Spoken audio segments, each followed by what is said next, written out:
বিজেপির নতুন সর্বভারতীয় সভাপতি নির্বাচন হতে চলেছে আগামী 20 জানুয়ারি। দলীয় বিজ্ঞপ্তি অনুযায়ী 19 জানুয়ারি মনোনয়ন জমা ও প্রত্যাহারের প্রক্রিয়া সম্পূর্ণ হবে এবং প্রয়োজনে 20 জানুয়ারি ভোট গ্রহণের মাধ্যমে নতুন সভাপতির নাম ঘোষণা করা হবে।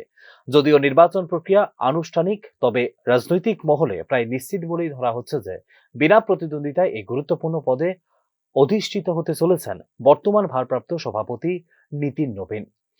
নীতিন নবীনের সম্ভাব্য নির্বাচন শুধুমাত্র একটি নেতৃত্ব পরিবর্তনের ঘটনা নয়, বরং এটি বহন করছে বিজেপির ভবিষ্যৎ রাজনৈতিক কৌশলের স্পষ্ট ইঙ্গিত। 45 বছর বয়সী নীতিন সভাপতি হলে তিনি হবেন দলের ইতিহাসে সবচেয়ে কম বয়সী জাতীয় সভাপতি।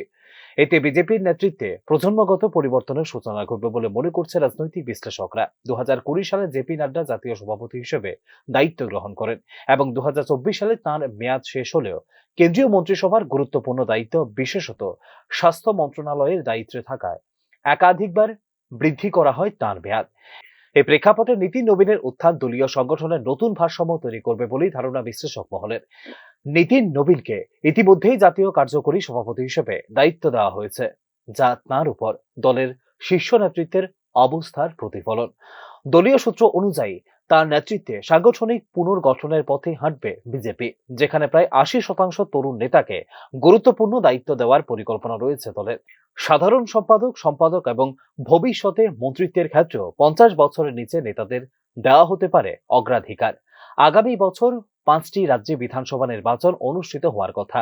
ফলে এখনই সংগঠনকে শক্তিশালী ও গতিশীল করে তোলাই বিজেপির মূল লক্ষ্য। রাজনৈতিক পর্যবেক্ষকদের মতে তরুণ নেতৃত্বকে সামনে এনে একদিকে যেমন ভোট ব্যাংকে নতুন বার্তা দিতে চাইছে বিজেপি, অন্যদিকে দীর্ঘমেয়াদী নেতৃত্ব গড়ে তোলার রূপরেখাও তৈরি করছে দল। সব মিলিয়ে নীতিন নবীনের সম্ভাব্য জাতীয় সভাপতি নির্বাচন একটি গুরুত্বপূর্ণ মোড় হিসেবে বিবেচিত হচ্ছে বিজেপির সংগঠন ও রাজনৈতিক কৌশলে। এটি শুধুমাত্র ব্যক্তি পরিবর্তন নয়, বরং দলীয় রাজনীতিতে প্রজন্মগত রূপান্তরের সূচনা বলে মনে করছেন বিশ্লেষকরা।